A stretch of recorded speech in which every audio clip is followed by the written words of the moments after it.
ಎಲ್ಲರಿಗೂ ಶುಭೋದಯ, ಶುಭ ಮುಂಜಾನೆ.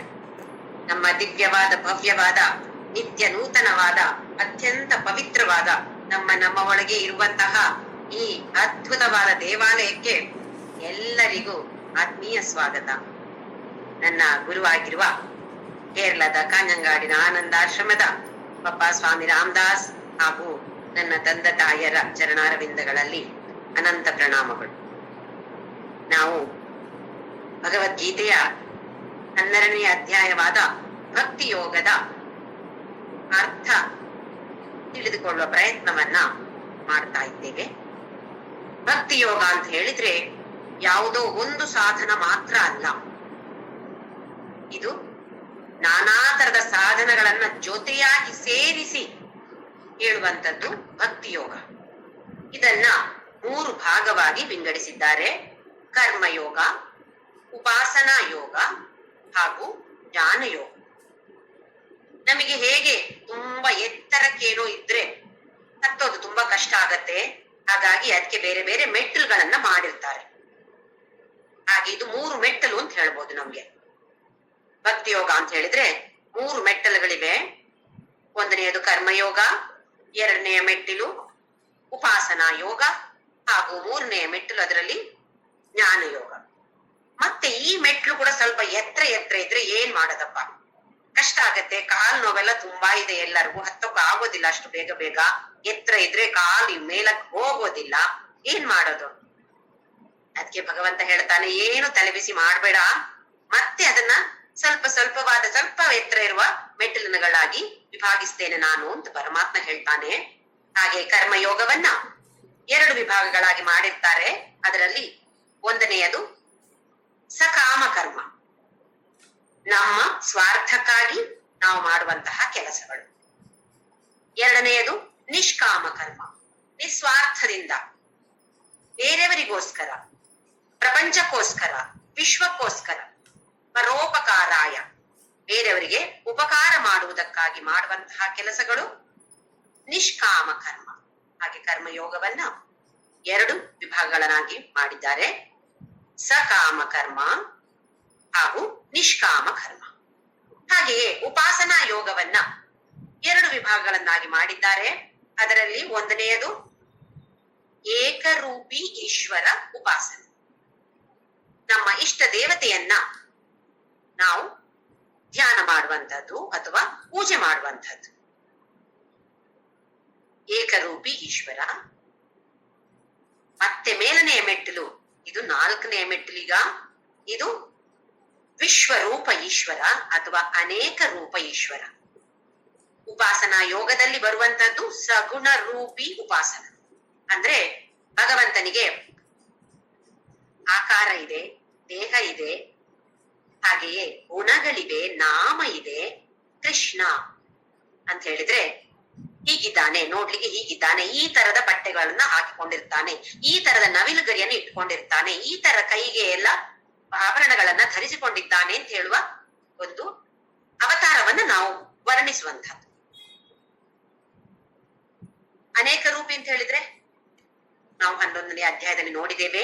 ವಿಶ್ವರೂಪ, ಇಡೀ ಪ್ರಪಂಚವೇ, ಇಡೀ ವಿಶ್ವವೇ ಪರಮಾತ್ಮನೇ ಅಂತ ಹೇಳುವ ಭಾವನೆ. ಆ ತರದಲ್ಲಿ ಭಾವನೆಯನ್ನ ಬೆಳೆಸಿಕೊಂಡು ಪೂಜೆಯನ್ನ ಮಾಡುವಂತಹದ್ದು ಅಥವಾ ಧ್ಯಾನವನ್ನ ಮಾಡುವಂತಹದ್ದು. ಇಲ್ಲಿ ಪೂಜೆಗಿಂತ ಹೆಚ್ಚು ಪ್ರಾಮುಖ್ಯತೆ ಧ್ಯಾನಕ್ಕೆ ಕೊಟ್ಟಿರ್ತಾರೆ. ಪೂಜೆ ಅಂತ ಹೇಳಿದ್ರೆ ಮೆಕ್ಯಾನಿಕಲ್ ಆಗಿ ಮಾಡುವಂತಹ ಪೂಜೆ ಅಲ್ಲ, ಮನಸ್ಸನ್ನ ಕೇಂದ್ರೀಕರಿಸಿಕೊಂಡು ಮಾಡುವಂತಹ ಪೂಜೆ ಉಪಾಸನ. ಇಲ್ದಿದ್ರೆ ಅದು ಪೂಜೆ ಲೆಕ್ಕದಲ್ಲಿ ಬರೋದಿಲ್ಲ. ನಾವೆಲ್ಲ ದಿನ ಮಾಡೋದು ಪೂಜೆ ಲೆಕ್ಕದಲ್ಲಿ ಬರೋದಿಲ್ಲ. ನಮ್ಮ ಲೆಕ್ಕದಲ್ಲಿ ಮಾತ್ರ ಅದು ಪೂಜೆ. ಮನಸ್ಸಲ್ಲಿ ಹಾಕಿದ್ರೆ ಮಾತ್ರ ಅದು ಪೂಜೆ ಅಥವಾ ಉಪಾಸನ ಆಗತ್ತೆ. ಕರ್ಮಯೋಗದಲ್ಲಿ ನಾವು ಬಹಿರ್ಮುಖರಾಗಿರ್ತೇವೆ, ಕೆಲಸಗಳನ್ನೇ ಮಾಡೋದು ತಾನೆ. ಅದರಲ್ಲಿ ಸುಮ್ನೆ ಕುತ್ಕೊಳ್ಳಿಕ್ ಆಗೋದಿಲ್ಲ. ಕೆಲವರಿಗೆ ನೋಡಿ ಸ್ವಲ್ಪ ಹೊತ್ತು 5 ನಿಮಿಷ ಸುಮ್ನೆ ಕುತ್ಕೊಳ್ಳಿ ಅಂತ ಹೇಳಿದ್ರೆ ಅವ್ರಿಗೆ ಏನೋ ಚಟಪಟ ಆಗತ್ತೆ, ಚಟಪಡಿಸ್ತಾರೆ. ಅವರು ಏನಾದ್ರೂ ಒಂದು ಕೆಲಸ ಮಾಡ್ಬೇಕು ಅವ್ರಿಗೆ. ಇದು ಕರ್ಮಯೋಗದ ಕೆಳಗಡೆ ಬರುತ್ತೆ. ಬಹಿರ್ಮುಖವಾಗಿರುವಂತದ್ದು, ಮನಸ್ಸು ಯಾವತ್ತು ಹೊರಗಡೆ ಪ್ರಪಂಚದ ಮೇಲೆ ಇರುತ್ತೆ. ಭಗವಂತನ ಹೆಸರನ್ನು ಹೇಳ್ತಾ ಇರ್ತೀವಿ, ಆದ್ರೆ ನಮ್ಮ ಮನಸ್ಸು ಕೇಂದ್ರೀಕೃತವಾಗಿದೆ ಎಲ್ಲಿಗೆ? ವಿಶ್ವದಲ್ಲಿ. ಹಾಗೆಯೇ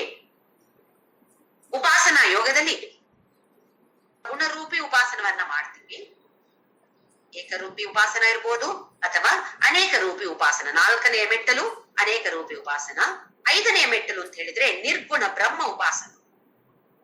ಇಲ್ಲಿ ಉಪಾಸನ ಅಂತ ಹೇಳಿದ್ರೆ ಯಾವ ಪೂಜೆ ಇಲ್ಲ. ಕೂತ್ಕೊಂಡು ಪೂಜೆ ಮಾಡೋದು, ಅಭಿಷೇಕ ಮಾಡೋದು, ಅರ್ಚನೆ ಮಾಡೋದು, ಅಲಂಕಾರ ಮಾಡೋದು, ನೈವೇದ್ಯ ಮಾಡೋದು, ಆರತಿ ಮಾಡೋದು, ಪ್ರಸಾದ ಹಾಗೆ ತಕೊಳ್ಳೋದು, ಯಾವ ಪೂಜೆಗಳು ಇಲ್ಲ. ನಿರ್ಗುಣ ಬ್ರಹ್ಮ ಅಂತ ಹೇಳಿದ್ರೆ ಆಕಾರ ಇಲ್ಲ, ದೇಹ ಇಲ್ಲ, ರೂಪ ಇಲ್ಲ, ನಾಮ ಇಲ್ಲ, ಗುಣ ಇಲ್ಲ, ಯಾವುದೂ ಇಲ್ಲ. ಸುಮ್ಮನೆ ಶೂನ್ಯದ ಮೇಲೆ ದೃಷ್ಟಿಯನ್ನ ಇಟ್ಟು ಮಾಡುವಂತಹದ್ದು ಇದು ನಿರ್ಗುಣ ಬ್ರಹ್ಮ. ಮತ್ತೆ ಉಪಾಸನ ಅಂತ ಹೆಸರಿದೆ, ಆದ್ರೆ ಉಪಾಸನ ಅಂತ ಹೇಳಿದ್ರೆ ಪೂಜೆ ಅಲ್ಲ, ಧ್ಯಾನ ಮಾಡುವಂಥದ್ದು. ಹಾಗಾಗಿ ಸ್ವಲ್ಪ ಜಾಗೃತಿಯಾಗಿ ಅರ್ಥ ಮಾಡಿಕೊಳ್ಬೇಕು. ನಮ್ಮಲ್ಲಿ ಉಪಾಸನ ಅಂತ ಹೇಳಿದ ಕೂಡಲೇ ನಾವು ಪೂಜೆ ಮಾಡೋದು, ಆರತಿ ಮಾಡೋದು ಅಂತ ಅನ್ಕೊಳ್ತೇವೆ. ಇಲ್ಲಿ ನಿರ್ಗುಣ ಬ್ರಹ್ಮ ಅಂತ ಹೇಳಿದ್ರೆ ಯಾವ ಆಕಾರವೂ ಇಲ್ಲದ ಕಾರಣ ಯಾವ ಅಲ್ಲಿ ವಿಗ್ರಹವೂ ಇಲ್ಲ, ಫೋಟೋವೂ ಇಲ್ಲ, ಏನೂ ಇಲ್ಲ, ಶೂನ್ಯ. ಇದು ನಿರ್ಗುಣ ಬ್ರಹ್ಮ ಉಪಾಸನೆ. ಇದು 5ನೇ ಮೆಟ್ಟಿಲು. ನಾವೀಗ ಹೇಗೆ ಮಕ್ಕಳಿಗೆ ನೀನು 2ನೇ ಕ್ಲಾಸಿಗೆ ಹೋಗ್ತೀಯಾ, ಇಲ್ಲ ನೀನು PhD ಮಾಡ್ತೀಯಾ, ನಿನ್ನನ್ನು 2ನೇ ಕ್ಲಾಸಿಗೆ ಹಾಕ್ಲಾ ಅಥವಾ 1ನೇ ಕ್ಲಾಸಿಗೆ ಹಾಕ್ಲಾ ಇಲ್ಲ PhD ಕ್ಲಾಸಿಗೆ ಹಾಕ್ಲಾ ಅಂತ ನಾವು ಕೇಳ್ತೀವ ಮಕ್ಕಳ ಹತ್ರ. ಯಾಕೆಂದ್ರೆ PhD ಕ್ಲಾಸಿಗೆ ಹೋಗ್ಲಿಕ್ಕೆ ಆ ಮಗುವಿಗೆ ಅರ್ಹತೆ ಇಲ್ಲ. ಆ ಅರ್ಹತೆ ಇಲ್ಲದೆ ಇದ್ರೆ PhD ಕ್ಲಾಸಲ್ಲಿ ಹೋಗಿ ಕೂತು ಆ ಮಗು ಏನ್ ಮಾಡತ್ತೆ? ಆ ಮಗು 1ನೇ ಕ್ಲಾಸು 2ನೇ ಕ್ಲಾಸು ಹೀಗೆ ಸ್ವಲ್ಪ ಸ್ವಲ್ಪವಾಗಿ ಕಲಿತು ಕಲಿತು ಮುಂದಕ್ಕೆ ಹೋಗಿ ಆಮೇಲೆ PhD ಮಾಡಿಕೊಳ್ಳುವಂತಹ ಗುರಿಯನ್ನ ಇಟ್ಟುಕೊಳ್ಳುದು. ಆ ಗುರಿ ತಲುಪಬೇಕಾದ್ರೆ ಸ್ವಲ್ಪ ಸಮಯ ತಗೊಳತ್ತೆ. ನಿಧಾನವಾಗಿ ಒಂದೊಂದೇ ಕಲ್ತ್ಕೊಂಡು ಹೋಗ್ಬೇಕು. ಹಾಗೆಯೇ ನಮಗೆ ಕೂಡ ಗುರಿ ಇರಬೇಕು. ಏನು? ಸಾಧಕನಾದವನಿಗೆ ಗುರಿ ಮೋಕ್ಷ. ಲೌಕಿಕವಾಗಿ ಇದ್ದಂಥವರಿಗೆ ಲೌಕಿಕ ಕೋರಿಕೆಗಳನ್ನ ತೀರಿಸಿಕೊಳ್ಳುವಂತದ್ದೇ ಗುರಿ. ನನ್ನ ಮಕ್ಕಳಿಗೆ ಮದುವೆ ಆಗ್ಬೇಕು, ಮದುವೆ ಆಗೋದು ಗುರಿ. ಅದಾದ್ಮೇಲೆ ಮತ್ತೆ ಇನ್ನೊಂದು ಲೌಕಿಕ ಆಸೆ, ಅದೇ ಗುರಿಯಾಗಿರುತ್ತೆ.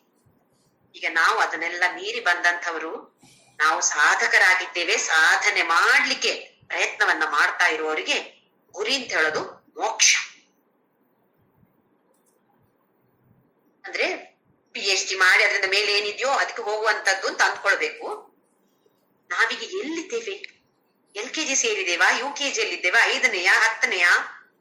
ಅಂದ್ರೆ 5 ಮೆಟ್ಟಿಲುಗಳನ್ನ ಭಗವಂತ ಹೇಳಿದಾನಲ್ವಾ, ಅದರಲ್ಲಿ ನಾವು ಎಲ್ಲಿದ್ದೇವೆ ಅಂತ ನಮ್ಗೆ ಗೊತ್ತಾಗ್ತದೆ.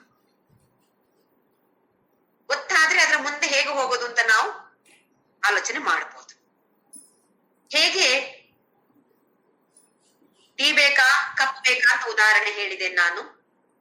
ನಿಮ್ಗೆ ಟೀ ಕೊಡ್ಲಾ ಕಪ್ಪು ಕೊಡ್ಲಾ ಅಂತ ಕೇಳಿದ್ರೆ ಜ್ಯೋತಿಗೆ ಸ್ವಲ್ಪ ಬುದ್ಧಿ ಏನೋ ಆಗಿದೆ.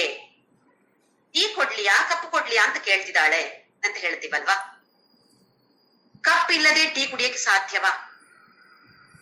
ಯಾವುದೋ ಒಂದು ಗ್ಲಾಸ್ ಕಪ್ ಏನೋ ಒಂದು ಬೇಕು ತಾನೇ, ಇಲ್ದಿದ್ರೆ ಸುಮ್ನೆ ಟೀ ಕುಡಿಯಕ್ ಆಗೋದಿಲ್ಲ. ಹಾಗೆಯೇ ಬರೇ ಗ್ಲಾಸ್ ಅಥವಾ ಕಪ್ ಇಟ್ಕೊಂಡು ಏನ್ ಮಾಡೋದು? ಟೀ ಕುಡಿಯುವ ಗುರಿ ಇದ್ದವರಿಗೆ ಟೀಯೂ ಬೇಕು, ಅದ್ರ ಜೊತೆ ಕಪ್ಪು ಕೂಡ ಬೇಕು, 2 ಬೇಕಾದದ್ದು. ಹಾಗೆಯೇ ಸಗುಣ ಉಪಾಸನ ನಿರ್ಗುಣ ಉಪಾಸನ 2 ಅತಿ ಅಗತ್ಯ. ಪ್ರತಿಯೊಬ್ಬನು ಕೂಡ ಸಗುಣ ರೂಪವನ್ನ ಉಪಾಸನೆಯನ್ನ ಮಾಡಿ ಮುಂದಕ್ಕೆ ಮುಂದಕ್ಕೆ ಹೋಗಿ ಆಮೇಲೆ ನಿರ್ಗುಣ ಬ್ರಹ್ಮನ ಉಪಾಸನೆಯನ್ನ ಮಾಡುವಂಥದ್ದು. ನಿರ್ಗುಣ ಉಪಾಸನ ಮಟ್ಟವನ್ನ ತಲುಪದೇ ಇದ್ರೆ ಪೂರ್ತಿ ಆಗೋದಿಲ್ಲ. ಸಗುಣ ಉಪಾಸನೆ ಪೂರ್ತಿ ಆಗೋದಿಲ್ಲ. ಸಗುಣ ಉಪಾಸನೆ ಎಂಡ್ ಆಗೋದು ನಿರ್ಗುಣ ಉಪಾಸನೆಯಲ್ಲಿ. ಹಾಗೆಯೇ ಸಗುಣ ಉಪಾಸನೆ ಇಲ್ಲದೆ ಇದ್ದರೆ ನಿರ್ಗುಣ ಉಪಾಸನೆಯನ್ನ ತಲುಪೋದಿಕ್ಕೆ ಆಗೋದಿಲ್ಲ. ಹಾಗಾಗಿ ನಾವು ಹೆಚ್ಚಿನವರು ಇದರಲ್ಲಿ ಸಗುಣ ಉಪಾಸಕರಿರ್ಬೋದು. ಯಾಕೆಂತ ಹೇಳಿದ್ರೆ ನಾವು ದೇವಸ್ಥಾನಕ್ಕೆ ಹೋಗ್ತೇವೆ ಅಥವಾ ವಿಗ್ರಹವನ್ನ ಆರಾಧನೆ ಮಾಡ್ತೇವೆ. ಹಾಗಾದ್ರೆ ನಿರ್ಗುಣ ತತ್ವವನ್ನ ಅರಿತವರು ದೇವಸ್ಥಾನಕ್ಕೆ ಹೋಗೋದಿಲ್ವೇ? ಪೂಜೆಯನ್ನ ಮಾಡೋದಿಲ್ವೇ? ಖಂಡಿತವಾಗಿಯೂ ಮಾಡ್ತಾರೆ, ಮಾಡಬಹುದು. ಮಾಡ್ಬೇಕು ಅಂತ ಮನಸ್ಸಿದ್ರೆ ಖಂಡಿತವಾಗಿಯೂ ಮಾಡಬಹುದು. ನಿರ್ಗುಣ ಬ್ರಹ್ಮ ಆ ಉಪಾಸಕರು ಕೂಡ ಮಾಡಬಹುದು. ಮಾಡಬಾರ್ದು ಅಂತ ಏನೂ ತತ್ವ ಇಲ್ಲ. ಅವರ ಮನಸ್ಸಿಗೆ ಹೇಗೆ ಸಂತೋಷ ಕೊಡತ್ತೋ ಹಾಗೆ ಮಾಡಬಹುದು. ಇವಾಗ ನಾವು ಭಗವಾನ್ ರಮಣ ಮಹರ್ಷಿಯನ್ನು ನೋಡಿದ್ದೇವೆ, ಅಂದ್ರೆ ಕೇಳಿ ತಿಳ್ಕೊಂಡಿದ್ದೇವೆ. ಅವರಿದ್ದಾಗ ಕೂಡ ನಿತ್ಯ ಬೆಳಿಗ್ಗೆ ವೇದ ಪಾರಾಯಣ ನಡೀತಾ ಇತ್ತು. ನಿರ್ಗುಣ ಬ್ರಹ್ಮದಲ್ಲಿ ಇದ್ದವರಿಗೆ ವೇದ ಪಾರಾಯಣ ಯಾತಕ್ಕೆ ಅಲ್ವೇ? ಈ ತರದ ಸಂಶಯಗಳು ನಮ್ಗೆ ಬರುತ್ತೆ. ನಿರ್ಗುಣ ಬ್ರಹ್ಮ ಅಂತ ಹೇಳಿದ್ರೆ ಏನು ಇಲ್ಲ, ಸುಮ್ಮನೆ ಕೂತ್ಕೊಳ್ಳೋದು. ಆ ಮಟ್ಟವನ್ನ ತಲುಪಿದವರಿಗೆ ಇದು ಕೂಡ ಬೇಕು ಜನರಿಗೆ ಅಂತ ಗೊತ್ತಿದೆ. ಹಾಗಾಗಿ ವೇದ ಪಾರಾಯಣವನ್ನು ಮಾಡ್ತಾರೆ, ಪೂಜೆಯನ್ನು ಮಾಡಬಹುದು, ಯಾವುದು ಬೇಕಿದ್ರೂ ಮಾಡ್ತಾರೆ. ಆದ್ರೆ ಸಗುಣ ರೂಪವನ್ನ ದಾಟಿ ಹೋದ ಮೇಲೆ ನಮಗೆ ಎರಡು ಗೊತ್ತಾಗತ್ತೆ. ನಿರ್ಗುಣ ಅಂದ್ರೆ ಏನು, ಸಗುಣ ಅಂದ್ರೆ ಏನು ಅಂತ ಗೊತ್ತಾಗತ್ತೆ. ಅದನ್ನು ತಲುಪದೇ ಇದ್ದಾಗ ಅದೇನು ಅಂತ ನಮ್ಗೆ ತಿಳಿಯೋದಿಲ್ಲ. ಹಾಗಾಗಿ ಸಂಶಯ ನಮ್ಮನ್ನ ಕಾಡ್ತಾ ಇರತ್ತೆ. ಅದಕ್ಕೋಸ್ಕರ ಇಲ್ಲಿ ಭಗವಂತ ಅರ್ಜುನನಿಗೂ ನಮ್ಮ ತರ ಯಾರು ಒಳ್ಳೆಯವನು, ನಿರ್ಗುಣ ಉಪಾಸಕನ ಇಲ್ಲ ಸಗುಣ ಉಪಾಸಕನ, ಯಾರು ಶ್ರೇಷ್ಠ ಇದರಲ್ಲಿ ಕೃಷ್ಣ ಅಂತ ಕೇಳ್ತಿದ್ದಾನೆ ಅರ್ಜುನ. ನಮಗೂ ಇದೇ ತರದ ಸಂಶಯಗಳು ಬರ್ತಾ ಇರತ್ತೆ. ಪರಮಾತ್ಮ ನಮ್ಮ ಸಂಶಯವನ್ನ ಬಗೆಹರಿಸ್ತಾನೆ. 2ನೇ ಶ್ಲೋಕದಲ್ಲಿ ಭಗವಂತ ಹೇಳಿದ, ಯಾರು ನನ್ನಲ್ಲೇ ಮನಸ್ಸಿಟ್ಟುಕೊಂಡು ಸಗುಣ ಆರಾಧನೆಯನ್ನು ಮಾಡ್ತಾರೋ, ನನ್ನ ಉಪಾಸನೆಯನ್ನ ಮಾಡ್ತಾರೋ ಅವನೇ ಶ್ರೇಷ್ಠ ಯೋಗಿ ಅಂತೇಳಿ ನನ್ನ ಅಭಿಪ್ರಾಯ ಅಂತ ಹೇಳಿದ್ದಾನೆ. 3ನೇ ಶ್ಲೋಕದ ಅರ್ಥವನ್ನ ನೋಡಿದ್ದೇವೆ ನಾವು. ಯಾರು ಅಕ್ಷರವಾದ, ಅನಿರ್ದೇಶ್ಯವಾದ, ಅವ್ಯಕ್ತವಾದ, ಸರ್ವತ್ರ ಇರುವಂತಹ ಅಚಿಂತ್ಯವಾದ, ಕೂಟಸ್ಥವಾದ, ಅಚಲವಾದ, ಧ್ರುವವಾದ ಅಂತ ಹೇಳಿದ್ದಾನೆ. ಆಮೇಲೆ ಮುಂದೆ ನೋಡೋಣ 4ನೇ ಶ್ಲೋಕ. ಸಂನಿಯಮ್ಯೇಂದ್ರಿಯ ಗ್ರಾಮ ಸರ್ವತ್ರ ಸಮಬುದ್ಧಯಃ ತೇ ಪ್ರಾಪ್ನುವಂತಿ ಮಾಮೇವ ಸರ್ವಭೂತ ಹಿತೇ ರತಾಃ. ಈ ಶ್ಲೋಕದಲ್ಲಿ ಜ್ಞಾನ ಯೋಗ್ಯತೆಯನ್ನ ಅತ್ಯಂತ ಸುಂದರವಾಗಿ ವಿವರಿಸ್ತಾ ಇದ್ದಾನೆ ಪರಮಾತ್ಮ. ಜ್ಞಾನ ಯೋಗ್ಯತಾ ಅಂತ ಹೇಳಿದ್ರೆ ಅರ್ಹತೆಗಳು ಏನು, ಯಾವುದಕ್ಕೆ? ಈ ಅಕ್ಷರ, ಅನಿರ್ದೇಶ, ಅವ್ಯಕ್ತ, ಸರ್ವತ್ರಗ ಎಲ್ಲ ಇರುವಂತಹ ನಿರ್ಗುಣ ಬ್ರಹ್ಮನ ಉಪಾಸಕನಾಗಿರ್ಬೇಕಿದ್ರೆ ಅರ್ಹತೆಗಳು ಬೇಕು. ಹೇಗೆ ಮೆಡಿಕಲ್ ಕಾಲೇಜಿಗೆ ಸೇರ್ಬೇಕಿದ್ರೆ ನಮಗೆ ಅರ್ಹತೆಗಳು ಬೇಕು, CA ಮಾಡ್ಬೇಕಿದ್ರೆ ಬೇರೆ ಅರ್ಹತೆ ಬೇಕು. ಹಾಗೆಯೇ ನಿರ್ಗುಣ ಬ್ರಹ್ಮ ಉಪಾಸನೆ ಮಾಡಬೇಕಿದ್ರೆ ಅರ್ಹತೆಗಳು ಏನು ಅಂತ ಭಗವಂತ ಇಲ್ಲಿ ವರ್ಣಿಸ್ತಾ ಇದ್ದೇನೆ. ಸಂನಿಯಮ್ಯ ಇಂದ್ರಿಯ ಗ್ರಾಮ. ಇಂದ್ರಿಯ ಗ್ರಾಮ, ಇಂದ್ರಿಯಗಳ ಸಮುದಾಯ ಅಥವಾ ಇಂದ್ರಿಯಗಳ ಸಮೂಹ.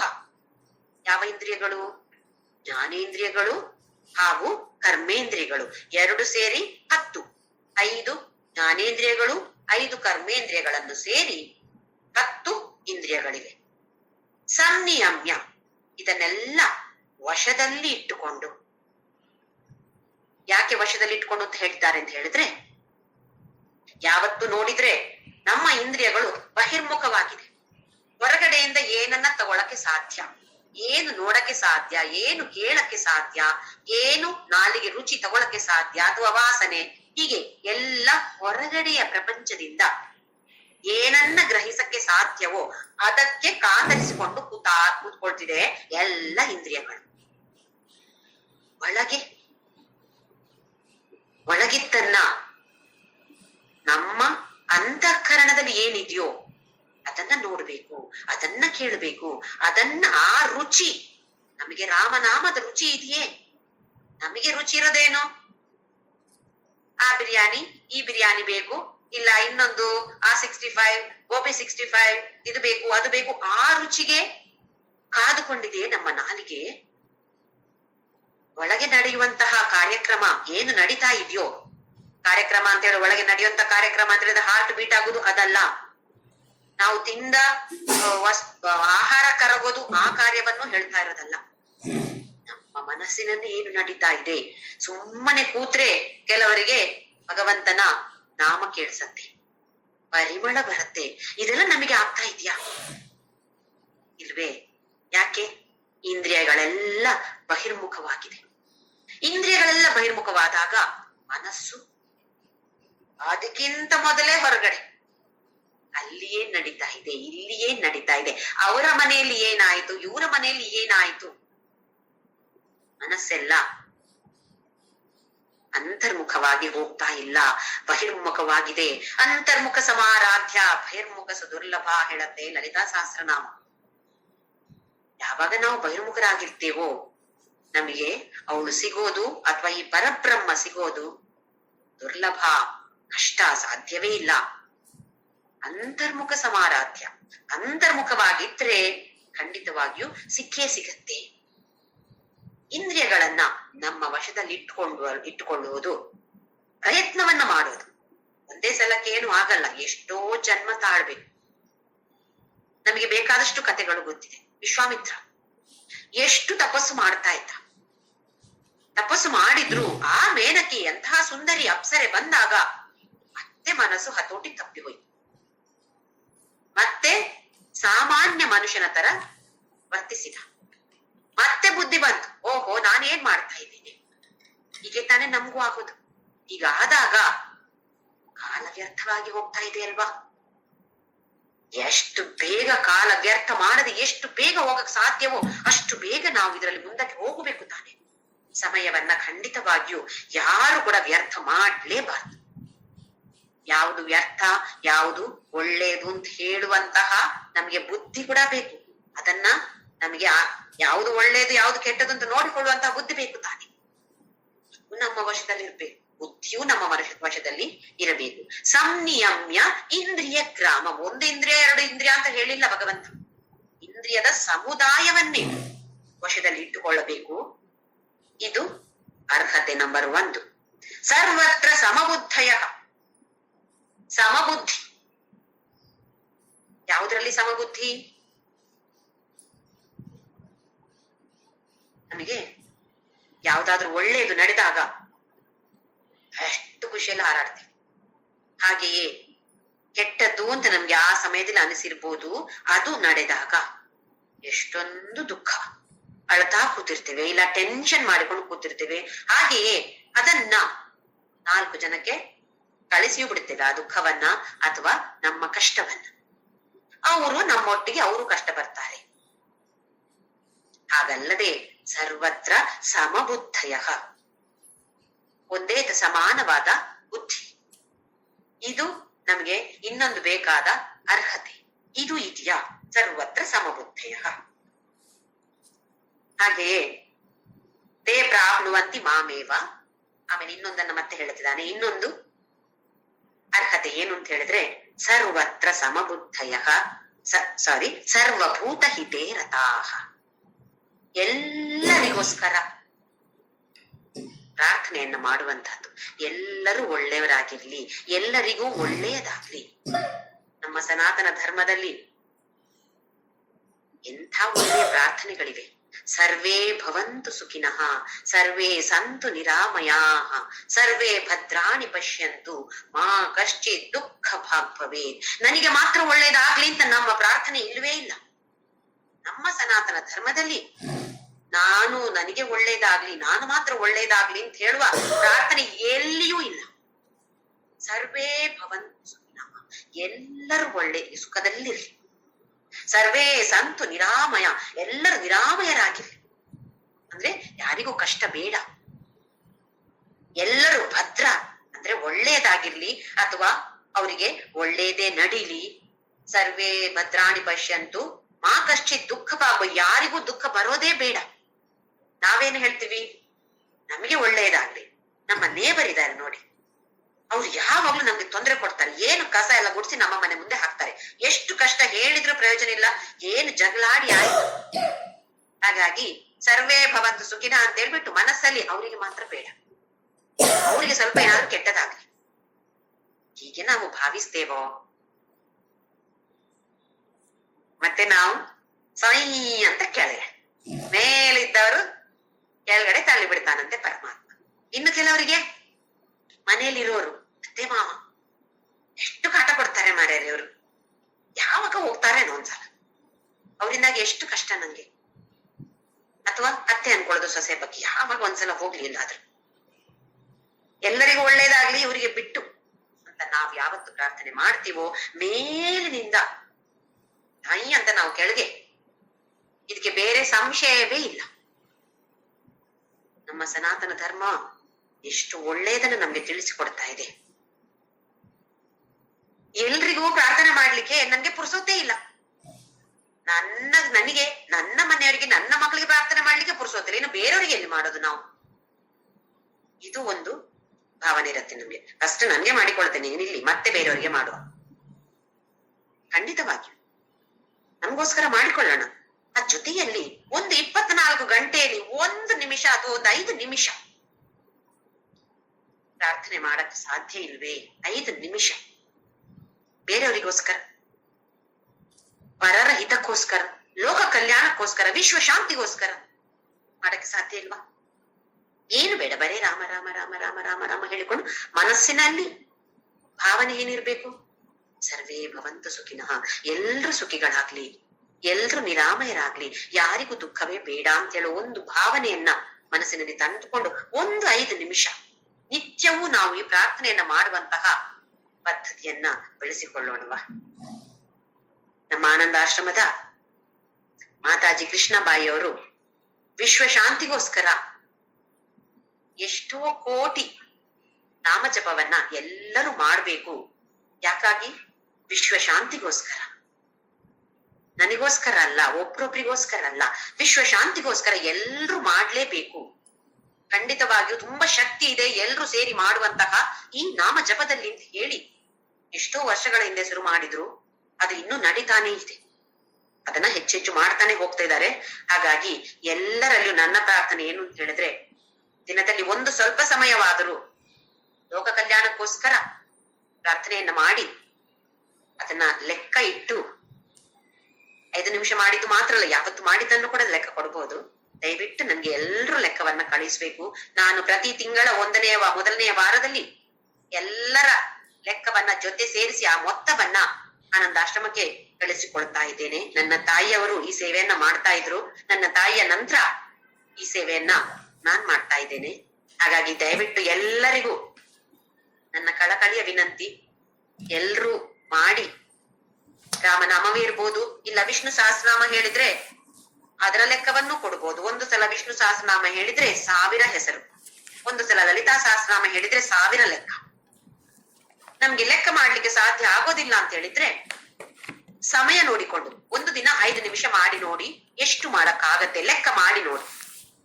ಆಮೇಲೆ ನಾನು ಇವತ್ತು 10 ನಿಮಿಷ ಮಾಡಿದ್ದೇನೆ ಅಂತ ಹೇಳಿದ್ರೆ ಆ ಬೇಸ್ನ ಪ್ರಕಾರ ಲೆಕ್ಕವನ್ನ ಮಾಡಿಕೊಂಡು ದಯವಿಟ್ಟು ನನಗೆ ಎಲ್ಲರೂ ಕೂಡ ತಿಂಗಳಿನ 1ನೇ ತಾರೀಕು ಅಥವಾ 2ನೇ ತಾರೀಕು ಅಥವಾ ವಾರದ ಮೊದಲನೆಯ ವಾರದ ಒಳಗಡೆ ದಯವಿಟ್ಟು ನನಗೆ ಎಲ್ಲರೂ ಕಳಿಸಬೇಕು. ಇದು ವಿಶ್ವ ಶಾಂತಿಗೋಸ್ಕರ ಅಥವಾ ಲೋಕ ಕಲ್ಯಾಣಕ್ಕೋಸ್ಕರ ಮಾಡುವಂತಹ ಒಂದು ಅಳಿಲ ಸೇವೆ. ನಮಗೆ ಬೇಕಾಗಿ ನಾವು ಎಷ್ಟೋ ಪ್ರಾರ್ಥನೆ ಮಾಡ್ತೀವಿ, ನಂಗೆ ಅದು ಬೇಕು, ನಂಗಿದು ಬೇಕು ಅಂತ ಹೇಳಿ. ಲೋಕ ಕಲ್ಯಾಣಕ್ಕೋಸ್ಕರ ಮಾಡಿದಾಗ ನಮ್ಮ ಕಲ್ಯಾಣ ಖಂಡಿತವಾಗಿಯೂ ಜಾಸ್ತಿ ಆಗತ್ತೆ. ಆ ಪರಮಾತ್ಮ ಮೆಚ್ಚುತ್ತಾನೆ. ಇವರಿಗೋಸ್ಕರ ಅಲ್ಲದೆ ಬೇರೆಯವರಿಗೋಸ್ಕರ ಮಾಡ್ತಿದಾರಾ, ಇವ್ರಿಗೆ ಇನ್ನೂ ಒಳ್ಳೇದು ನಾನು ಮಾಡ್ತೀನಿ ಅಂತ ಹೇಳಿ ಭಗವಂತ ಮಾಡ್ತಾನಂತೆ. ಹಾಗೆ ಈ ಸರ್ವಭೂತ ಹಿತೇ ರತಾಹ, ಇದು ಸ್ವಲ್ಪ ಸ್ವಲ್ಪ ನಾವು ಮುಂದಕ್ಕೆ ಹೋಗ್ಬೇಕು. ಯಾವುದೋ ನಾವು 5ನೇ ಮೆಟ್ಟಿಲನ್ನ ತಲುಪಬೇಕಾಗಿದ್ರೆ ಇದೆಲ್ಲ ಅರ್ಹತೆಗಳು. ಇಂದ್ರಿಯ ಸಮುದಾಯವನ್ನ ವಶದಲ್ಲಿ ಇಟ್ಟುಕೊಂಡಿದ್ದೀವ, ಸಮಬುದ್ಧಿ, ಸುಖ ದುಃಖ, ಶೀತ ಉಷ್ಣ, ಮಾನ ಅಪಮಾನ, ಯಾರಾದ್ರೂ ಹೊಗಳಿದಾಗ ಅತಿಯಾದ ಸಂತೋಷ. ಹಾಗೆಯೇ ಯಾರಾದ್ರೂ ಸ್ವಲ್ಪ ನಿಂದನೆ ಮಾಡಿದ್ರು ನಮ್ಮನ್ನು, ಮತ್ತೆ ಸಿಟ್ಟು ಬರುತ್ತೆ. ಹೇಗೆ ದುರ್ವಾಸ ಮುನಿಗೂ ಇರ್ಲಿಕ್ಕಿಲ್ಲ ಬಹುಶಃ ಆ ತರದ ಸಿಟ್ಟು ಬರುತ್ತೆ. ಆಮೇಲೆ 10 ಜನರಿಗೆ ಫೋನ್ ಮಾಡಿ ಹೇಳಿ ಅವರಿಗೂ ಸಿಟ್ಟು ಬರಿಸ್ಬೇಕು ನಾವು. ಅವಾಗ್ಲೇ ನಮ್ಗೆ ಸಂತೃಪ್ತಿ. ನನಗೆ ಮಾತ್ರ ಸಿಟ್ಟು ಬಂದ್ರೆ ಸಾಕು, ಬೇರೆಯವ್ರಿಗೆ ಕೂಡ ಸಿಟ್ಟು ಬರುತ್ತೆ ಅವರ ಮೇಲೆ. ರಾಗ ದ್ವೇಷಗಳನ್ನೆಲ್ಲ ಬಿಟ್ಟು, ಅಹಂಕಾರ ಮಮಕಾರಗಳನ್ನೆಲ್ಲ ಬಿಟ್ಟು ಮುಂದಕ್ಕೆ ಹೋಗಕ್ಕೆ ತಯಾರಿದ್ದೇವಾ ನಾವು? ಈ ತರದ ಅರ್ಹತೆಗಳಿದ್ರೆ ಮಾತ್ರ 5ನೇ ಮೆಟ್ಟಿಲು ಅಂತ ಹೇಳ್ತಾನೆ ಕೃಷ್ಣ. ಸಂನಿಯಮೇಂದ್ರಿಯ ಗ್ರಾಮಂ ಸರ್ವತ್ರ ಸಮಬುದ್ಧಯ, ಇದೆಲ್ಲವನ್ನು ಜ್ಞಾನ ಯೋಗ್ಯತಾ ಅಂತ ಹೇಳ್ತೇವೆ. ಯೋಗ್ಯತೆ ಇದೆಯಾ? ಈ ಮೆಟ್ಟಿಲಿಗೆ ಬರ್ಲಿಕ್ಕೆ ಯೋಗ್ಯತೆ ಇದೆಯಾ? ಇದೆಲ್ಲವನ್ನು ನಾವು ನಮ್ಮನ್ನೇ ಪ್ರಶ್ನೆ ಮಾಡಿಕೊಳ್ಬೇಕು. ನಾನು ಹೀಗಿದ್ದೀನಾ? ಏನ್ ಹೇಳ್ತಿದ್ದಾನೆ ಭಗವಂತ ಇಲ್ಲಿ? ತೇ ಪ್ರಾಪ್ನುವಂತಿ ಮಾಂ ಏವ. ಇದೆಲ್ಲ ಅರ್ಹತೆಗಳು ಇದ್ರೆ ಅವ್ಯಕ್ತ ಅಚಿಂತ್ಯ ಸರ್ವತ್ರಗ ಎಲ್ಲ ಇರುವಂತಹ ನಿರ್ಗುಣ ಬ್ರಹ್ಮನ ಉಪಾಸನೆ ಮಾಡ್ತಾ ಇರಬಹುದು ನೀನು. ಯಾಕೆಂದ್ರೆ ಈ ಅರ್ಹತೆಗಳು ನಿನ್ನಲ್ಲಿ ಇದ್ದರೆ. ಹಾಗಿದ್ರೆ ತೇ ಅಂತವನು ಪ್ರಾಪ್ನುವಂತಿ ಮಾಗೆ ಏನು ಬೇರೇನಿಲ್ಲ ಅವನಿಗೆ, ನಾನೇ ಸಿಗ್ತೇನೆ. ನೋಡಿ ಯಾವ ತರವಾದ ಉತ್ತರವನ್ನ ಕೃಷ್ಣ ಕೊಡ್ತಿದ್ದಾನೆ. 2ನೇ ಶ್ಲೋಕದಲ್ಲಿ ಏನು ಹೇಳ್ದ? ಯಾರು ಸಗುಣ ಉಪಾಸನೆಯನ್ನ ಮಾಡ್ತಾರೋ ನನ್ನಲ್ಲಿಯೇ ಮಯ್ಯಾವೇಶ್ಯ ಮನೋ ಏಮಂ, ನನ್ನಲ್ಲಿಯೇ ಮನಸ್ಸನ್ನ ಇಟ್ಟು ಯಾರು ನನ್ನನ್ನ ನಿತ್ಯವೂ ಉಪಾಸನೆ ಮಾಡ್ತಾರೋ ಅಂತವನು ಶ್ರೇಷ್ಠ, ಅಂತವನು ಶ್ರೇಷ್ಠ ಯೋಗಿ ಅಂತ ಹೇಳ್ದ. ಈಗ 4ನೆಯ ಶ್ಲೋಕದಲ್ಲಿ ಏನ್ ಹೇಳ್ತಿದ್ದಾನೆ? ಯಾರು ನಿರ್ಗುಣ ಬ್ರಹ್ಮನನ್ನ ಉಪಾಸನೆ ಮಾಡ್ತಾರೋ, ಈ ಅರ್ಹತೆಗಳನ್ನ ಇಟ್ಟುಕೊಂಡು ನಿರ್ಗುಣ ಬ್ರಹ್ಮನ ಉಪಾಸನೆ ಯಾರು ಮಾಡ್ತಾರೋ ಅವನಿಗೆ ನಾನೇ ಸಿಗ್ತೇನೆ, ಇನ್ನು ಬೇರೆ ಏನು ಫಲ ಅಲ್ಲ, ನಾನೇ ಸಿಗೋದು, ಇನ್ನೇನು ಬೇರೇನು ಅಲ್ಲ, ನಾನೇ ಸಿಗೋದು ಅಂತ ಹೇಳಿದ್ರೇನು? ಆ ಪದವಿ ತಾನೆ, ಅದೇ ಸಿಗೋದು ತಾನೆ. ಸಗುಣ ಉಪಾಸಕ ಶ್ರೇಷ್ಠ ಯೋಗಿ, ನಿರ್ಗುಣ ಬ್ರಹ್ಮನಿಗೆ ಉಪಾಸಕನಿಗೆ ಸಿಗೋದು ನಾನೇ. ಏನರ್ಥ? ಎರಡು ಬೇಕು. ಸಗುಣ ಉಪಾಸನೆಯು ಬೇಕು, ನಿರ್ಗುಣ ಉಪಾಸನೆಯನ್ನ ತಲುಪಬೇಕಿದ್ರೆ ಸಗುಣ ಉಪಾಸನೆ ಮಾಡಿಯೇ ಹೋಗ್ಬೇಕು. ಒಂದೇ ಸಲಕ್ಕೆ ರಾಕೆಟ್ ಆಗಿ ಮೇಲಕ್ಕೆ ಹೋಗಕ್ಕೆ ಆಗುದಿಲ್ಲ. ಹಾಗಾದ್ರೆ ಯಾರಾದ್ರೂ ಚಿಕ್ಕ ಮಕ್ಕಳು ಕೂಡ ತುಂಬಾ ಧ್ಯಾನ ಮಾಡ್ತಿರ್ತಾರೆ. ನಾವು ಕೆಲವು ಕಥೆಗಳೆಲ್ಲ ಕೇಳ್ತೀವಿ, ಪ್ರಹ್ಲಾದ, ಧ್ರುವ ಇವರದೆಲ್ಲ ಕೇಳಿದ್ದೇವೆ ನಾವು ಕಥೆ. ಅವ್ರಿಗೆಲ್ಲ ಹೇಗ್ ಬಂತು? 6ನೇ ಅಧ್ಯಾಯದಲ್ಲಿ ನೋಡಿದ್ದೇವೆ ನಾವು. ಇಂದಿನ ಜನ್ಮದಲ್ಲಿ ನಾವು ಏನ್ ಮಾಡಿರ್ತೇವೋ ಆ ವಾಸನೆಗಳನ್ನ ತಾನೇ ನಾವು ಹೊತ್ತುಕೊಂಡು ಬಂದಿರೋದು. ಅದರ ಪ್ರಕಾರ ನಡೀತಾ ಇರೋದು ಇವಾಗ. ಓ, ನಮ್ಗೆ ಚಿಕ್ಕದಿರುವಾಗ ಇರ್ಲಿಲ್ಲಪ್ಪ, ಈಗಾದ್ರೂ ಸ್ವಲ್ಪ ಬಂದಿದ್ಯಾ, ಹಾಗಾದ್ರೆ ಈಗ ಈ ತರದ ವಾಸನೆಗಳನ್ನು ಹೊತ್ತುಕೊಂಡು ಹೋಗೋಣ, ಮುಂದಿನ ಜನ್ಮದಲ್ಲಿ ಆ ತರದ ಜೀವನ ಸಿಗ್ಲಿ ಅಲ್ವೇ? ಹಾಗೆ 2ನೇ ಶ್ಲೋಕದಲ್ಲಿ ಸಗುಣ ಉಪಾಸಕ ಶ್ರೇಷ್ಠ ಅಂತ ಹೇಳ್ತಿದ್ದಾನೆ. 4ನೇ ಶ್ಲೋಕದಲ್ಲಿ ಯಾರು ನಿರ್ಗುಣ ಉಪಾಸಕರೋ ಅವರಿಗೆ ನಾನು ಸಿಗೋದು ಅಂತ ಹೇಳ್ತಿದ್ದಾನೆ. ಮುಂದಿನ ಶ್ಲೋಕದಲ್ಲಿ ನೋಡೋಣ. 5ನೇ ಶ್ಲೋಕ. ಕ್ಲೇಶೋಧಿಕತರಸ್ತೇಷಾಂ ಅವ್ಯಕ್ತಾಸಕ್ತ ಚೇತಸಾಂ ಅವ್ಯಕ್ತಾ ಹಿ ಗತಿರ್ದುಃಖಂ ದೇಹವದ್ಭಿರವಾಪ್ಯತೆ. ಈಗ ನಿರ್ಗುಣ ಬ್ರಹ್ಮ ಉಪಾಸನೆ ಅಂತ ಹೇಳಿದ್ರೆ ಎಷ್ಟು ಕಷ್ಟ ಇದೆ ಅಂತ ಹೇಳ್ತಿದ್ದಾನೆ ಕೃಷ್ಣ. ಸುಲಭ ಇಲ್ಲ, ಹಾಗಾಗಿ ನಮ್ಗೆ ಬರ್ತಾ ಇಲ್ಲ ನೋಡಿ. ಕೃಷ್ಣನೇ ಹೇಳ್ತಿದ್ದಾನೆ ಕಷ್ಟ ಇದೆ. ಕ್ಲೇಶ ಅಧಿಕ ತರಹ, ಸ್ವಲ್ಪ ಸ್ವಲ್ಪ ಕಷ್ಟ ಅಲ್ಲ, ಭಯಂಕರ ಕಷ್ಟ ಇದೆ. ಕ್ಲೇಶ ಅಧಿಕ ತರಹ ಯಾರಿಗೆ? ಅವ್ಯಕ್ತಾಸಕ್ತ ಚೇತಸ, ಯಾರು ಮನಸ್ಸನ್ನ ಈ ಅವ್ಯಕ್ತವಾಗಿರುವಂತಹ ನಿರ್ಗುಣ ಬ್ರಹ್ಮನಲ್ಲಿ ಇಟ್ಟುಕೊಂಡು ಉಪಾಸನೆಯನ್ನ ಮಾಡ್ತಾರೋ. ಮತ್ತೆ ಉಪಾಸನೆ ಅಂತ ಹೇಳಿದ್ರೆ ಅಭಿಷೇಕ, ಅರ್ಚನೆ, ಪೂಜೆ ಅದಲ್ಲ, ಧ್ಯಾನ ಮಾಡುವಂತ ಯಾರು ಹೀಗೆ ಮಾಡ್ತಾರೋ ಅಂಥವರಿಗೆ ಕಷ್ಟ ತುಂಬಾ ಅಧಿಕ ತರಹ ಕ್ಲೇಶ, ತುಂಬಾ ಕಷ್ಟ ಇದೆ. ಅವ್ಯಕ್ತ ಹಿ ಗತಿರ್ ದುಃಖಂ, ಸುಲಭ ಇಲ್ಲ, ಹಾಗೆ ದುಃಖಕರವಾಗಿಯೂ ಇದೆ. ಯಾಕೆ?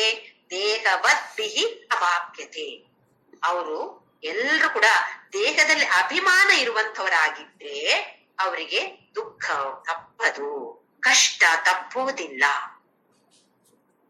ಇದು 5ನೇ ಮೆಟ್ಟಿಲಿನ ಬಗ್ಗೆ ಪರಮಾತ್ಮ ಹೇಳ್ತಿದ್ದಾನೆ. ನಿರ್ಗುಣ ಬ್ರಹ್ಮ ಉಪಾಸನೆಯ ಬಗ್ಗೆ 3, 4, 5 ಇದು 3 ಶ್ಲೋಕಗಳು ನಿರ್ಗುಣ ಬ್ರಹ್ಮನ ಬಗ್ಗೆ ಹೇಳ್ತಿದ್ದಾನೆ.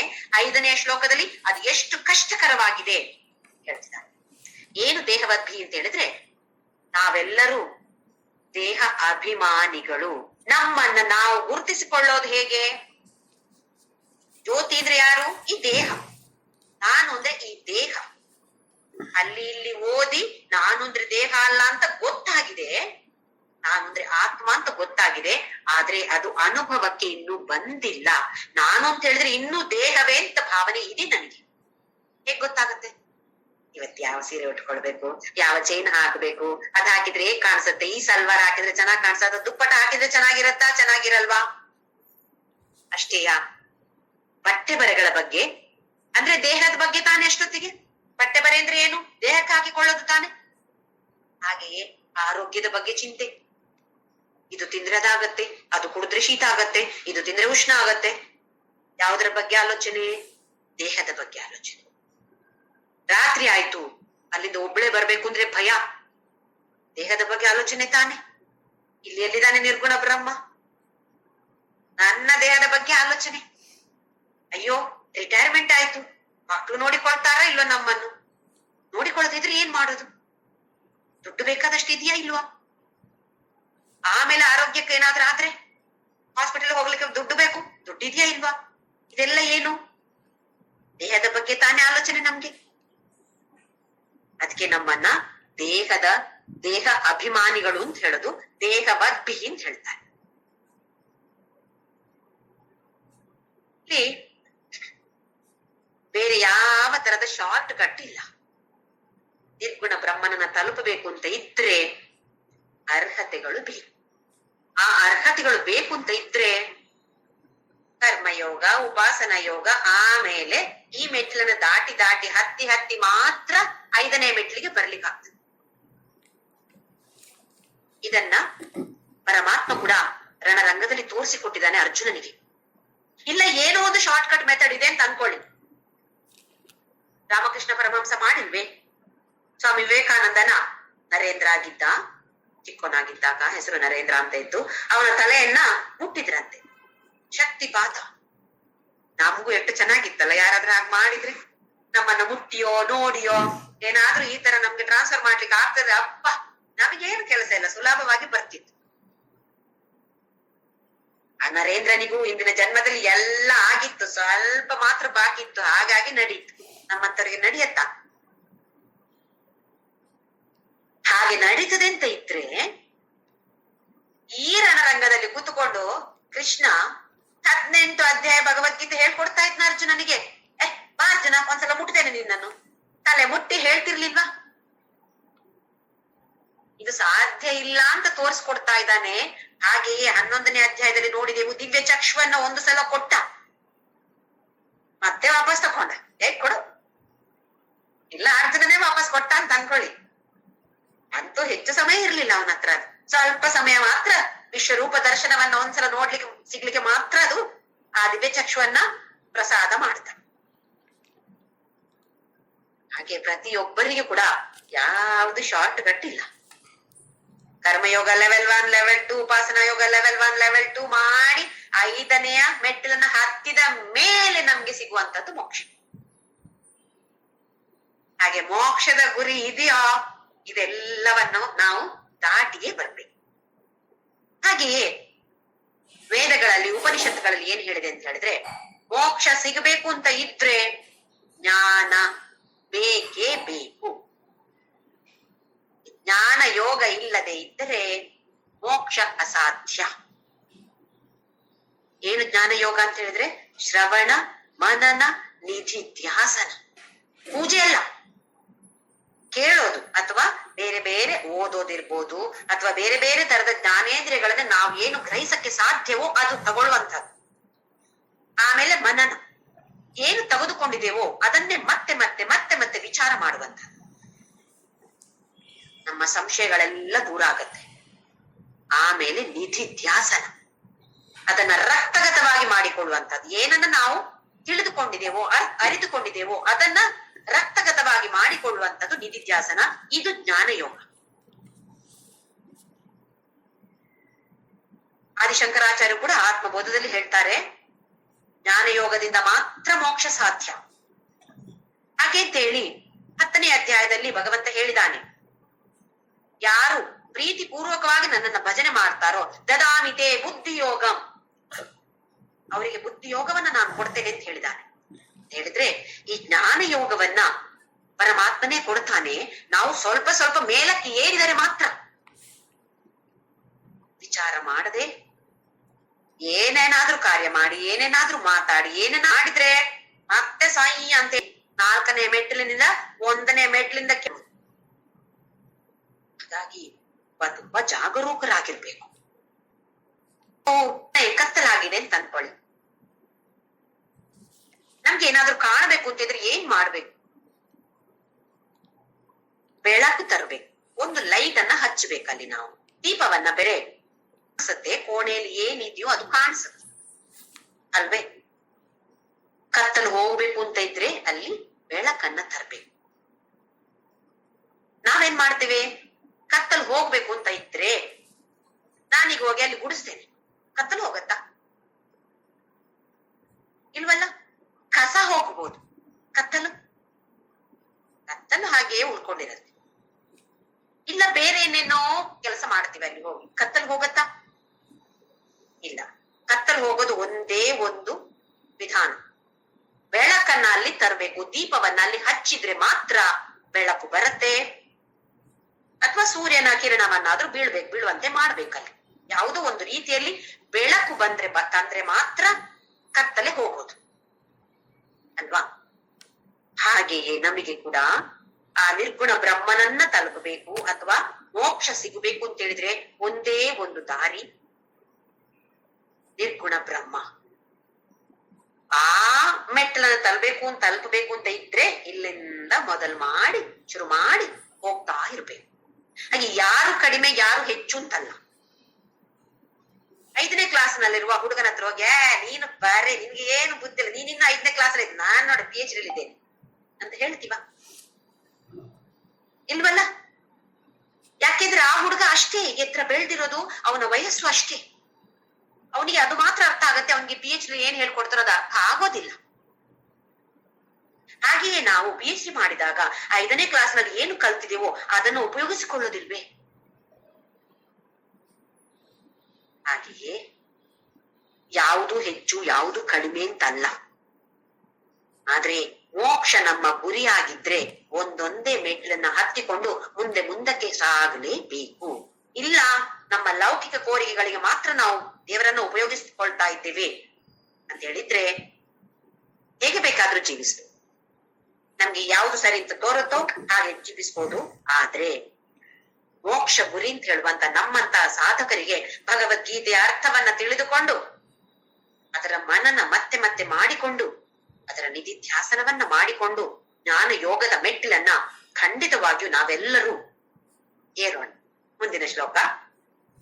ಏತು ಸರ್ವಾಣಿ ಕರ್ಮಾಣಿ ಮಯಿ ಸನ್ಯಸ್ಯ ಮತ್ಪರಾಃ ಅನನ್ಯೇನೈವ ಯೋಗೇನ ಮಾಂ ಧ್ಯಾಯಂತ ಉಪಾಸತೆ. ಹೇಳ್ದ ಕೃಷ್ಣ ಇವಾಗ 5ನೇ ಶ್ಲೋಕದಲ್ಲಿ, ಅರ್ಜುನ ಇದು ತುಂಬಾ ಕಷ್ಟ, ಇದರಿಂದ ತುಂಬಾ ದುಃಖವೂ ಇರ್ಬೋದು. ಯಾಕೆ? ಧ್ಯಾನ ಮಾಡ್ಲಿಕ್ಕೆ ಆಗೋದಿಲ್ಲ. ಅಯ್ಯೋ ಪೂಜೆ ಮಾಡೋದಾದ್ರೂ ಒಳ್ಳೇದಿತ್ತು, ಎಷ್ಟು ಖುಷಿ ಆಗ್ತಿತ್ತು ನನ್ಗೆ, ಇದ್ರಲ್ಲಿ ಎಂತ ಖುಷಿಯೂ ಇಲ್ಲ ಏನೂ ಇಲ್ಲ, ನಂಗೆ ಧ್ಯಾನ ಮಾಡ್ಲಿಕ್ಕೆ ಅದ್ರಲ್ಲಿ ದೃಷ್ಟಿಯೇ ಹೋಗೋದಿಲ್ಲ ಅಂದ್ರೆ ಆ ಅರ್ಹತೆಯನ್ನು ಇನ್ನು ಪಡೆದುಕೊಂಡಿಲ್ಲ. ಆ ಅರ್ಹತೆ ಇದ್ರೆ ಮಾತ್ರ ಅದು ಸಾಧ್ಯ ತಾನೆ. ಹಾಗೆ ಕೃಷ್ಣ ಹೇಳ್ತಿದ್ದಾನೆ, ಹೋಗ್ಲಿ ಅರ್ಜುನ, ನಿಂಗೆ ಮಾಡ್ಲಿಕ್ಕೆ ಆಗೋದಿಲ್ವಾ? 5ನೇ ಮೆಟ್ಟಿಲನ್ನ ಏರ್ಲಿಕ್ಕೆ ಸಾಧ್ಯ ಇಲ್ವೋ? ಸರಿ, ಕೆಳಗಡೆ ಬರೋಣ. ಈಗ 4ನೇ ಮೆಟ್ಟಿಲಿನ ಬಗ್ಗೆ ಕೃಷ್ಣ ವರ್ಣನೆಯನ್ನು ಕೊಡ್ತಾನೆ. ಯಾವುದು 4ನೇ ಮೆಟ್ಟಿಲು ಹೇಳಿ? ಉಪಾಸನಾ ಯೋಗದ ಅನೇಕ ರೂಪಿ ಈಶ್ವರ ಉಪಾಸನ. ಸಗುಣ ಉಪಾಸನವೇ ಆದರೆ ಅನೇಕ ರೂಪಿ ಈಶ್ವರನ ಉಪಾಸನ. ಇದರಲ್ಲಿ ಇವಾಗ 6, 7, 8 3 ಶ್ಲೋಕದಲ್ಲಿ 4ನೇ ಮೆಟ್ಟಿಲಿನ ಬಗ್ಗೆ ಕೃಷ್ಣ ವರ್ಣಿಸ್ತಾನೆ. ನೋಡೋಣ ಇವಾಗ ಏನ್ ಮಾಡ್ಬೇಕು ಅಂತ ಹೇಳಿ. ಏತು ಸರ್ವಾಣಿ ಕರ್ಮಾಣಿ ಮೈ ಸನ್ಯಸ್ಯ ಮತ್ಪರಾಹ. ನನ್ನಲ್ಲಿಯೇ ಮನಸ್ಸನ್ನ ಇಟ್ಟುಕೊಂಡು, ಮತ್ಪರ ನನ್ನಲ್ಲಿಯೇ ಮನಸ್ಸನ್ನ ಇಟ್ಟುಕೊಂಡು, ಸರ್ವಾಣಿ ಕರ್ಮಾಣಿ ಸನ್ಯಸ್ಯ, ಸನ್ಯಾಸ ಮಾಡ್ಬೇಕಂತೆ. ಎಲ್ಲ ಕರ್ಮವನ್ನ ಸನ್ಯಾಸ ಮಾಡ್ಬೇಕು ಅಂತ ಹೇಳಿದ್ರೆ ಅರ್ಪಣೆ ಮಾಡುವಂಥದ್ದು. ಮತ್ತೆ ನಮ್ಗೆ ಸಂಶಯ ಬರುತ್ತೆ, ಅರ್ಪಣೆ ಮಾಡೋದಂದ್ರೆ ಏನು? ಹೇಗೆ ತಗೊಂಡೋಗಿ ಈಗ ಮಾಡೋದಾ?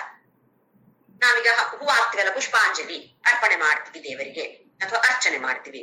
ಕೆಲಸವನ್ನ ಅರ್ಪಣೆ ಮಾಡೋದಂದ್ರೆ ಹೇಗೆ ಅಂದ್ರೆ ನಮ್ಮ ಭಾವನೆ, ನಾವು ಹೇಗೆ ಭಾವನೆಯಲ್ಲಿ, ಯಾವ ಭಾವನೆಯಿಂದ ನಾವು ಆ ಕೆಲಸವನ್ನ ಮಾಡ್ತಾ ಇದ್ದೀವಿ. ನೋಡಿ, ನಾವು ಒಂದು ಕೆಲಸ ಮಾಡಿದಾಗ ಕರ್ಮಣ್ಯೇವ ಅಧಿಕಾರಸ್ತೆ, ಕರ್ಮಣಿ ಏವ ತೇ ಅಧಿಕಾರ. ಈ ಕರ್ಮ ಮಾಡೋದ್ರಲ್ಲಿ ಮಾತ್ರ ನಮ್ಮ ಅಧಿಕಾರ ಇರುವಂತದ್ದು. ನಮ್ಮ ಹಕ್ಕು ಯಾವ್ದ್ರಲ್ಲಿದೆ? ಅದರಲ್ಲಿ ಮಾತ್ರ, ಮಾಡುವಂಥದ್ರಲ್ಲಿ ಮಾತ್ರ. ಮಾಡುವಾಗ ಹೇಗ್ ಮಾಡ್ಬೇಕು? ಮನಸ್ಸನ್ನ ಅದರಲ್ಲಿ ಕೇಂದ್ರೀಕರಿಸಿಕೊಂಡು ಮಾಡುವಂಥದ್ದು. ಕೆಲಸ ಮಾಡಿದ ಮೇಲೆ ಏನಾಗತ್ತೆ? ಆ ಕೆಲಸ ಎಲ್ಲ ಆಯ್ತು, ಮಾಡಿ ಆಯ್ತು, ಪ್ರಪಂಚಕ್ಕೆ ಕೊಟ್ಟಾಯ್ತು ಆ ಕೆಲಸವನ್ನ. ನಾವೀಗ ನೋಡೋದಿಲ್ಲ, ಮೋದಿಯವರು ಲೋಕಾರ್ಪಣೆ ಮಾಡಿದ್ರು, ಯಾವುದೋ ಒಂದು ದೊಡ್ಡ ಸೇತುವೆಯನ್ನ ಲೋಕಾರ್ಪಣೆ ಮಾಡಿದ್ರು ಇರೋದಿಲ್ವಾ?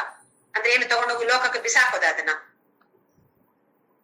ಅದೊಂದು ಮನಸ್ಸಿನ ಭಾವನೆ ಅರ್ಪಣೆ ಮಾಡಿದ್ದು, ಲೋಕಕ್ಕೆ ಅರ್ಪಣೆ ಮಾಡಿದ್ದು.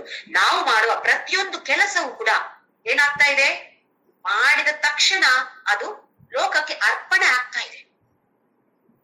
ಯಾರು ಲೋಕ ಅಂತ ಹೇಳಿದ್ರೆ 11ನೇ ಅಧ್ಯಾಯದಲ್ಲಿ ನೋಡ್ಲಿಲ್ವಾ ನಾವು? ವಿಶ್ವರೂಪ ಈಶ್ವರ. ಆ ಭಾವನೆ ಇದೆಯಾ ನಮ್ಮಲ್ಲಿ? ನಾನು ಈ ಕೆಲಸ ಮಾಡ್ತಾ ಇರೋದು ಯಾರಿಗೋಸ್ಕರ? ಲೋಕಕ್ಕೋಸ್ಕರ, ಆ ಪರಮಾತ್ಮನಿಗೋಸ್ಕರ. ಲೋಕದಲ್ಲಿ ಇರುವಂತಹ ಪರಮಾತ್ಮನಿಗೆ ಅಥವಾ ವಿಶ್ವರೂಪದಲ್ಲಿ ಇರುವಂತಹ ಈ ಭಗವಂತನಿಗೆ ನಾನು ಅರ್ಪಣೆಯನ್ನ ಮಾಡ್ತಾ ಇದ್ದೇನೆ.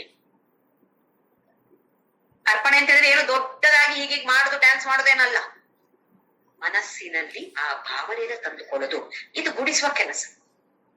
ಅದನ್ನ ನೀಟಾಗಿ ಮಾಡುವಂತದ್ದು ನನ್ನ ಕರ್ತವ್ಯ. ಮತ್ತೆ ಅಲ್ಲಿ ಇಲ್ಲಿ ಕಸ ಇದ್ದು ನಾನು ಕಸ ಗುಡಿಸಿದೆ ಅಂತೇಳಿ ನಾಮಕೆ ವಾಸ್ತೆ ಮಾಡುವಂತದ್ದಲ್ಲ. ಮಾಡೋ ಕೆಲಸವನ್ನ ಚೆನ್ನಾಗಿ ಕೆಲಸವನ್ನ ಮಾಡಿ, ಇದು ನಿನಗೋಸ್ಕರ ಮಾಡ್ತಾ ಇರೋದು ಅಂತ ಹೇಳುವ ಭಾವನೆಯನ್ನ ನಾವು ಬೆಳೆಸಿಕೊಳ್ಳುವಂತಹದ್ದು. ಆದ ಮೇಲೆ ಏನಾಗತ್ತೆ? ಕೆಲಸ ಆದ ಮೇಲೆ ಅದರ ಫಲ ಏನಿದೆ? ಅದರ ಫಲ ಏನಾಗತ್ತೆ ಅಂತ ಹೇಳಿದ್ರೆ, ಕರ್ಮದ ನಿಯಮದ ಅನುಸಾರವಾಗಿ ಫಲ ನಮ್ಗೆ ಬರುತ್ತೆ. ಮತ್ತೆ ನಾವು ಮಾಡಿದ ಕರ್ಮದ ಪ್ರಕಾರ ಅಲ್ಲ, ಅದು ನಮ್ಮ ಹಕ್ಕು ಏನಿದೆಯೋ, ನಮ್ಮ ಕರ್ತವ್ಯ ಏನಿದೆಯೋ, ನಾವದನ್ನ ಸಂಪೂರ್ಣವಾಗಿ ಮಾಡಿದ ನಂತರ ಅದು ಲೋಕಾರ್ಪಣೆ ಆಯ್ತು, ಬಿಟ್ಕೊಟ್ಟಾಯ್ತು. ಹೇಗೆ ಒಂದು ಶಬ್ದ ಮಾತನಾಡಿದ್ರೆ ವಾಪಸ್ ತೆಗೆದುಕೊಳ್ಳಕ್ಕಾಗತ್ತ ಅಂತ? ನಾನೀಗ ಒಂದು ಶಬ್ದ ಮಾತಾಡಿದೆ, ಕೆಟ್ಟ ಶಬ್ದ ಮಾತಾಡಿ ಆಯ್ತು, ಆಮೇಲೆ ಅಯ್ಯಯ್ಯೋ ಮಾತಾಡಬಾರ್ದಾಗಿತ್ತು, ನಾನ್ ವಾಪಸ್ ತಗೊಳ್ತೇನೆ ಅಂತ ಹೇಳಿದ್ರೆ ಆಗತ್ತಾ? ಅದು ಕೊಟ್ಟಾಯ್ತು ತಾನೆ, ಆ ಎನರ್ಜಿ ಕ್ರಿಯೇಟ್ ಆಗಿ ಆಯ್ತಲ್ಲಿ.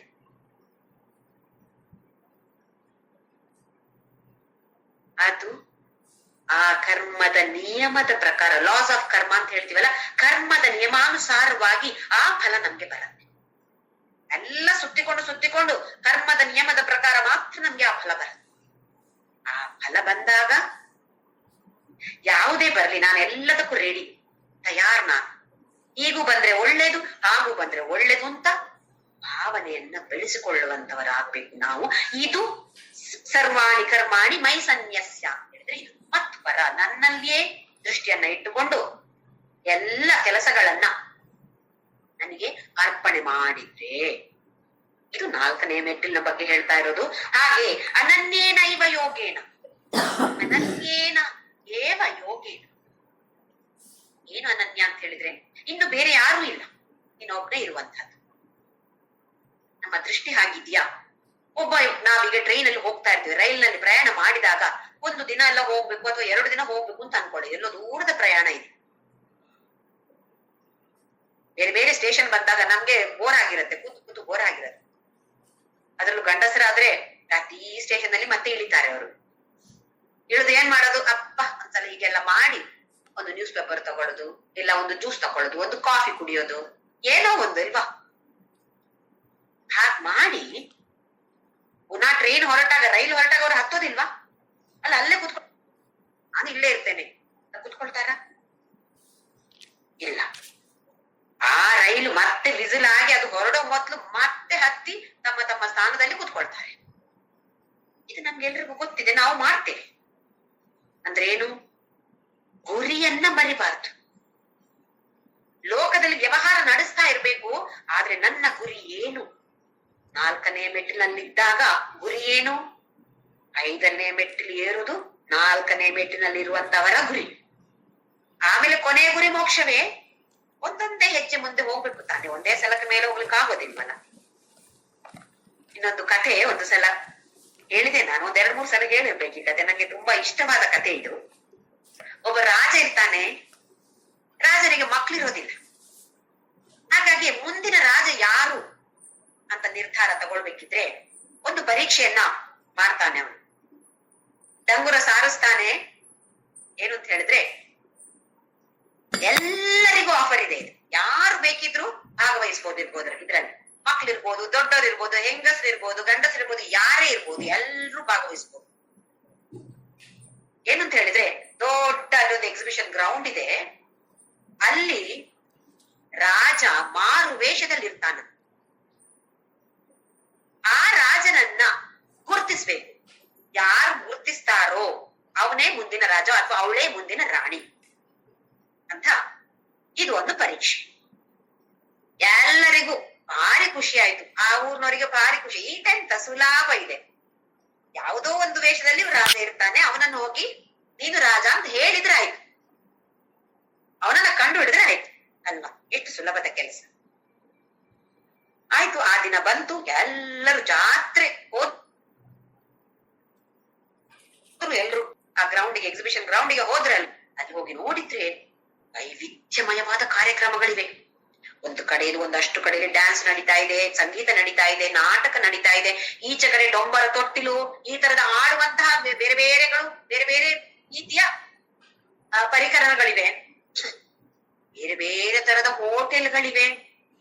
ಯಾವ್ದು ಬೇಕು ಎಲ್ಲದಕ್ಕೂ ಹೋಗ್ಬೋದು, ಎಲ್ಲ ಫ್ರೀ. ಯಪ್ಪ, ಯಾರಿಗೆ ಬೇಡ ಇದು ಫ್ರೀಯಾಗಿ ಸಿಕ್ಕಿದ್ರೆ? ಎಲ್ರು ಹೋದ್ರು. ಒಬ್ರು ಆ ಕಡೆ ಹೋದ್ರು, ಅವರವರ ಇಷ್ಟ ಪ್ರಕಾರ, ಆಸೆಯ ಪ್ರಕಾರ, ಅವರವರ ಮನಸ್ಸಿನ ಪ್ರಕಾರ ಎಲ್ರು ಅಲ್ಲಿ ಇಲ್ಲಿ ಹೋದ್ರು. ಬೆಳಿಗ್ಗೆ ಹೋದ್ರು, ರಾತ್ರಿ ಆಯ್ತು, ವಾಪಸ್ ಮನೆಗೆ ಬಂದ್ರು. ಹೀಗೆ ಸುಮಾರು ದಿನ ನಡೀತು. ಎಲ್ಲರಿಗೂ ಮರ್ತೋಯ್ತು ಯಾಕಲ್ಲಿ ಹೋಗಿದ್ದಾರೆ. ರಾಜ ಮಾರುವೇಷದಲ್ಲಿದ್ದಾನೆ, ಅವನನ್ನು ಹುಡುಕಕ್ಕೆ ಹೋಗಿದ್ದೇವೆ ಅಂತ ಎಲ್ರಿಗೂ ಮರ್ತೋಗಿದೆ. ಯಾಕೆ? ಈ ತರದ ಆಕರ್ಷಣೀಯವಾದ ವಸ್ತುಗಳಿದ್ದಾಗ ಗುರಿ ಏನು ಅಂತ ಮರ್ತೋಯ್ತು. ಒಂದು ವಾರ ಎಲ್ಲ ಕಳೀತು, ಯಾರಿಗೂ ನೆನಪಿಲ್ಲ. ಒಬ್ಬ ಯುವಕ ಬಂದಂತೆ, ತುಂಬಾ ಜಾಣ ಯುವಕ ಬಂದ. ಅವನು ಕೂಡ ಅಲ್ಲಿ ಇಲ್ಲಿ ಎಲ್ಲ ಸುತ್ತಿದ. ಆ ಹೋಟೆಲ್ಗೆ ಹೋದ, ಅದು ತಿಂದ, ಇಲ್ಲಿ ಆಟ ಆಡಿದ, ಅದು ಮಾಡಿದ, ಎಲ್ಲ ಮಾಡಿದ. ಆದ್ರೆ ದೃಷ್ಟಿ ಮಾತ್ರ ಎಲ್ಲರನ್ನು ಗಮನಿಸ್ತಾ ಇತ್ತಂತೆ. ಯಾರಿರ್ಬೋದು? ಇದು ರಾಜ ಇರ್ಬೋದಾ? ಇದು ರಾಜ ಇರ್ಬೋದು? ಇದು ರಾಜ ಇರ್ಬೋದಾ? ಪ್ರತಿಯೊಬ್ಬನನ್ನು ದೃಷ್ಟಿ ಇಟ್ಟು ಗಮನಿಸ್ತಾ ಇದ್ದ. ಎಲ್ಲಿಯೂ ಕಾಣ್ಲಿಲ್ಲ. ಇನ್ನೇನು ರಾತ್ರಿ ಆಯ್ತು, ಮನೆಗೆ ಹೋಗ್ಬೇಕು. ಅವ್ರು ಸ್ವಲ್ಪ ಮೊದ್ಲು ಅಲ್ಲಿ ಒಂದು ದೇವಸ್ಥಾನವೂ ಇತ್ತಂತೆ. ದೇವಸ್ಥಾನದ ಗಂಟೆ ಡೈ ಅಂತ ಕೇಳಿದ ತಕ್ಷಣ ಇವನಿಗೆ ಆಯ್ತು, ಒಬ್ಬ ಒಂದು ದೇವರಿಗೆ ನಮಸ್ಕಾರ ಮಾಡಿ ಆದ್ರೂ ಹೋಗ್ತೇನೆ ನಾನು ಅಂತೇಳಿ ಹೋದ. ಯಾರು ದೇವಸ್ಥಾನಕ್ಕೆ ಬರ್ತಿರ್ಲಿಲ್ಲ ಅಲ್ಲಿ. ಯಾಕೆ? ಬೇರೆ ಬೇರೆ ತರದ ಫ್ರೀಯಾಗಿ ಸಿಗುವಂತ ವಸ್ತುಗಳಿದ್ದಾಗ ದೇವಸ್ಥಾನ ಯಾರಿಗೆ ಬೇಕು? ಇವನು ಹೋದ. ಆ ಪೂಜಾರಿ ಆರತಿ ಎಲ್ಲ ಮಾಡಿ ಆರತಿ ತಂದು ಕೊಟ್ಟ. ಆರತಿ ಕಣ್ಣಿಗೆ ಒತ್ತಿಕೊಂಡ, ನೋಡ್ತಿದ್ದಾನೆ. ಇದು ಪೂಜಾರಿ, ಇದು ರಾಜ ಅಂತ ಗಟ್ಟಿ ಹಿಡ್ಕೊಂಡ್ ಬಿಟ್ಟಂತೆ ಆ ಪೂಜಾರಿಯನ್ನ. ನೀನೇ ರಾಜ ಅಂತ ಹೇಳಿ ತಕ್ಷಣ ರಾಜ ತನ್ನ ಮುಂಡಾಸು ಎಲ್ಲ ತೆಗೆದು, ಮೀಸೆ ಎಲ್ಲವನ್ನು ತೆಗೆದು, ಹೌದು ನಾನೇ ರಾಜ ಅಂತ ಹೇಳ್ತಾನೆ. ನಮಗೂ ಕಾಣಿಸುತ್ತೆ ಅಲ್ವಾ, ಛೀ ಆ ಮನುಷ್ಯರೆಲ್ಲ ಯಾಕೆ ಹೀಗ್ ಮಾಡಿದ್ರು? ರಾಜ ಆಗ್ಬೋದಿತ್ತಲ್ಲ. ಎಷ್ಟು ಸುಲಭವಾದ ಇತ್ತು ಕೆಲಸ. ಏನು ಕೆಲಸ ಇರ್ಲಿಲ್ಲ ಅದ್ರಲ್ಲಿ. ಸುಮ್ನೆ ಹುಡುಕಿ ರಾಜ ಯಾರು ಅಂತ ನೋಡಿ ಆಲೋಚನೆ ಮಾಡಿ ಹೇಳಿದ್ರೆ ಸಾಕಾಗ್ತಿತ್ತು. ಮಾಡದೆ ಬೇರೆ ಆಕರ್ಷಣೀಯವಾದ ವಸ್ತುಗಳಲ್ಲಿ ಮುಳುಗಿ ಹೋದ್ರಲ್ವೇ. ನಾವು ಇದೇ ತರ ತಾನೆ ರಾಜರಾಗ್ಬೋದು. ನಮ್ಗೆ ನಿರ್ಗುಣ ಬ್ರಹ್ಮನನ್ನ ಪಡೆಯೋದು ಅಂತ ಹೇಳಿದ್ರೆ ನಿರ್ಗುಣ ಬ್ರಹ್ಮ ಆಗೋದು. ಪರಬ್ರಹ್ಮ ಸಿಗೋದು ಅಂತ ಹೇಳಿದ್ರೆ ಪರಬ್ರಹ್ಮನೇ ಆಗೋದು. ನಮಗೀಗ ಫಿಸಿಕ್ಸ್ ಅಲ್ಲಿ PhD ಸಿಗೋದು ಅಂತ ಹೇಳಿದ್ರೆ ನಾವು ಫಿಸಿಕ್ಸ್ ಆಗೋದಿಲ್ಲ. ಮ್ಯಾಥ್ಸ್ ಅಲ್ಲಿ PhD ಮಾಡಿ ಮ್ಯಾಥ್ಸ್ ಆಗ್ತೀವ? ನಾವು ಆಗೋದಿಲ್ಲ. ಆದ್ರೆ ಇಲ್ಲಿ ಮಾತ್ರ ಭಾರಿ ಚಂದ ಇದೆ ಇದು. ನಿರ್ಗುಣ ಬ್ರಹ್ಮನನ್ನ ಸೇರೋದು ಅಂತ ಹೇಳಿದ್ರೆ ನಿರ್ಗುಣ ಬ್ರಹ್ಮ ಆಗೋದು ನಾವು. ಎಷ್ಟು ಚೆನ್ನಾಗಿದೆ ನೋಡಿ. ಈ ಗುರಿ ಮರೆತು ಹೋಗಿ ಈ ಲೌಕಿಕ ಪ್ರಪಂಚದಲ್ಲಿ ಎಷ್ಟೊಂದು ಬೇಕಾದಷ್ಟಿದೆ ನಮ್ಗೆ. ಇದರಲ್ಲೇ ಮುಳುಗಿ ಹೋಗಿಲ್ವೇ ನಾವೆಲ್ಲ? ಅದಕ್ಕೆ ಕೃಷ್ಣ ಹೇಳ್ತಿದ್ದಾನೆ, ಅನನ್ಯೇನ, ಬೇರೆ ನನಗಿಲ್ಲ, ನೀನೊಬ್ಬನೇ, ಇದು ಒಂದೇ ನನ್ನ ಗುರಿ ಅಂತ ಹೇಳಿ ಆ ತರದ ಯೋಗದಿಂದ ಮಾಂ ಧ್ಯಾಯಂತ ಉಪಾಸತೆ, ನನ್ನ ಧ್ಯಾನ ಮಾಡಿಕೊಂಡು ಯಾರು ನನ್ನನ್ನ ಉಪಾಸನೆ ಮಾಡ್ತಾರೋ. ಯಾವ ಮೆಟ್ಲಿದು? 4ನೇ ಮೆಟ್ಟಲು. ಎಲ್ಲ ಕಡೆ ಭಗವಂತನೇ ಕಾಣೋದು, ಇನ್ನು ಬೇರೆ ಏನು ಇಲ್ಲ. ಭಗವಂತನೇ, ಎಲ್ಲಿ ನೋಡಿದ್ರು ಭಗವಂತನೇ. ಅದು ವಸ್ತುವೇ ಇರ್ಬೋದು, ವ್ಯಕ್ತಿಯೇ ಇರ್ಬೋದು, ಪರಿಸ್ಥಿತಿಯೇ ಇರ್ಬೋದು, ಯಾವುದೇ ಆದ್ರೂ ಇದು ಭಗವಂತನೇ. ನಾನು ಮಾಡುವಂತಹ ಎಲ್ಲ ಕೆಲಸವೂ ನಿನಗೆ ಅರ್ಪಣೆ ಮಾಡ್ತಾ ಇದ್ದೇನೆ. ಸನ್ಯಾಸ ಅಂದ್ರೆ ಏನು? ಬಿಟ್ಟು ಬಿಡೋದು. ಅದರ ಫಲ ನನಗೆ ಏನು ಬಂದ್ರೂ ಪರವಾಗಿಲ್ಲ ಅಂತ ಹೇಳೋದು ಸನ್ಯಾಸನೇ. ನಾವು ಕಾಷಾಯ ವಸ್ತ್ರ ಧರಿಸಿಕೊಂಡ್ರೆ ಸನ್ಯಾಸಿ ಅಲ್ಲ. ಅದು ಒಂದು ತರದ ವಿಚಾರ ಅಷ್ಟೇ. ಎಲ್ಲವನ್ನ ಅವನಿಗೆ ಅರ್ಪಣೆ ಮಾಡಿ ಅದು ಏನು ಬಂದ್ರು ನಿನ್ನ ಪ್ರಸಾದವೇ, ಈಶ್ವರ ಪ್ರಸಾದವೇ ಅಂತ ತಿಳಿದುಕೊಂಡು ಇನ್ನು ನನಗೆ ಬೇರೆ ಯಾರೂ ಇಲ್ಲ, ನೀನು ಒಬ್ಬನೇ ಇರುವುದು, ನನ್ನ ಗುರಿ ನನಗೆ ಗೊತ್ತಿದೆ ಅಂತ ಹೇಳುವಂಥದ್ದು. 4ನೇ ಮೆಟ್ಟಿಲು ಗುರಿ ಏನೀಗ ನಮ್ಗೆ 5ನೇ ಮೆಟ್ಟಿಲು ಇರೋದು ಗುರಿ ಇರ್ಬೇಕು ನಮ್ಗೆ. ಮುಂದಿನ ಶ್ಲೋಕದಲ್ಲಿ ಏನ್ ಹೇಳ್ತಾನೆ ನೋಡೋಣ. ಮತ್ತೆ ಇದರ ಬಗ್ಗೆ ಹೇಳ್ತಿದ್ದಾನೆ. ತೇಷಾಮಹಂ ಸಮುದ್ಧರ್ತ ಮೃತ್ಯು ಸಂಸಾರ ಸಾಗರಾತ್ ಭವಾಮಿ ನ ಚಿರಾತ್ ಪಾರ್ಥ ಮಯ್ಯಾವೇಶಿತ ಚೇತಸಾಂ. ತೇಷಾಂ ಅಂಥವರನ್ನು ಅಹಂ ಸಮುದ್ಧರ್ತ ನಾನು ಉದ್ಧಾರ ಮಾಡ್ತೇನೆ. ಯಾವುದ್ರಿಂದ? ಮೃತ್ಯು ಸಂಸಾರ ಸಾಗರ. ಈ ಸಂಸಾರ ಅಂತ ಹೇಳಿದ್ರೆ ಜನ್ಮ ಮೃತ್ಯುವಿನ ಸಾಗರ ಅಲ್ವೇ. ಒಂದ್ಸಲ ಅಲೆ ಮೇಲೆ ಹೋಗುತ್ತೆ, ಕೆಳಗಡೆ ಬರುತ್ತೆ, ಮತ್ತೆ ಅಲೆ ಬರುತ್ತೆ, ಇನ್ನೊಂದು ಅಲೆ ಬರುತ್ತೆ, ಕೆಳಗಡೆ. ಏನಿದು?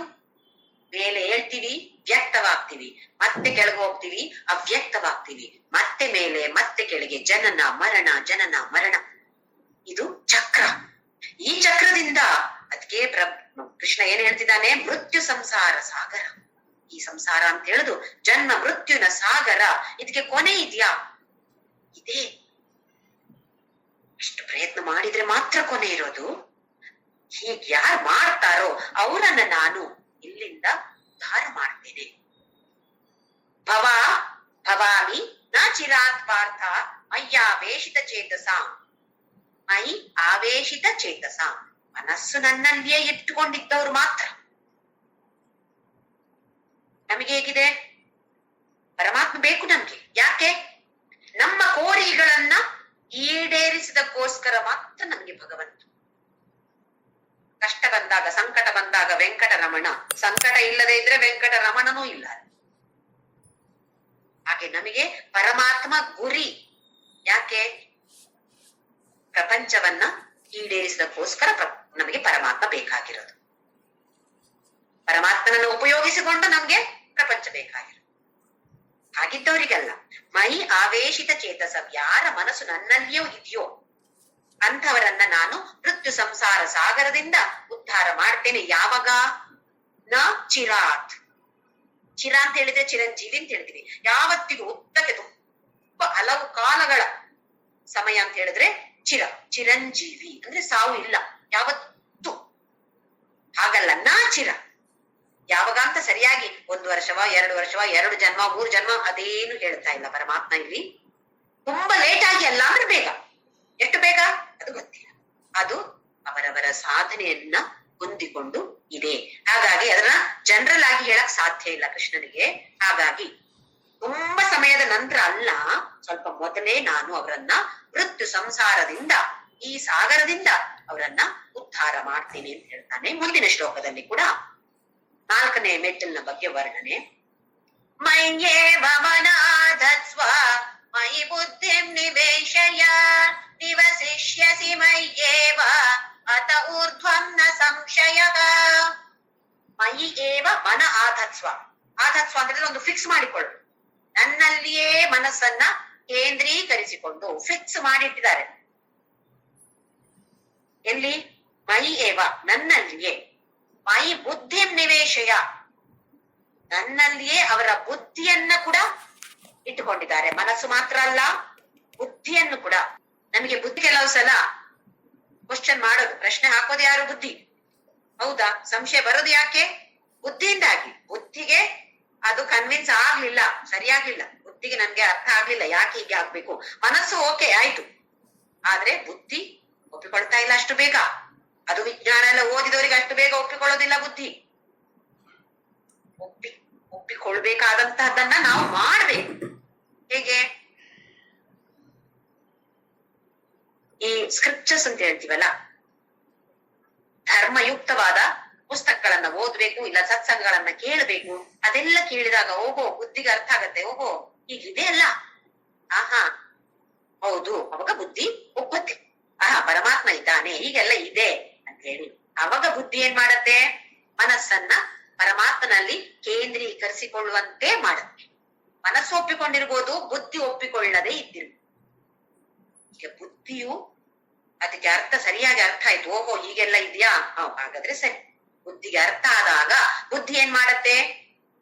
ಪರಮಾತ್ಮನಲ್ಲಿಯೇ ಮನಸ್ಸನ್ನ ಫಿಕ್ಸ್ ಮಾಡುವ ಹಾಗೆ ತಳ್ಳಿ ಬಿಡತ್ತೆ. ಇಲ್ದಿದ್ರೆ ಬುದ್ಧಿ ಈ ಕಡೆ ಹೇಳಿದ, ಮನಸ್ಸು ಆ ಕಡೆ ಹೋದ್ರು ಕೂಡ ಬುದ್ಧಿ ಇದೆಲ್ಲ ಸರಿಯಲ್ಲ, ಏನೇನೋ ಯಾರೋ ಹೇಳಿದ್ರು ಅದನ್ನೆಲ್ಲ ನಂಬ್ತೀಯ ನೀನು? ಬುದ್ಧಿ ನಮ್ಮ ಮನಸ್ಸನ್ನ ಮತ್ತೆ ಹಿಂದ ಕೇಳಿಯತ್ತೆ.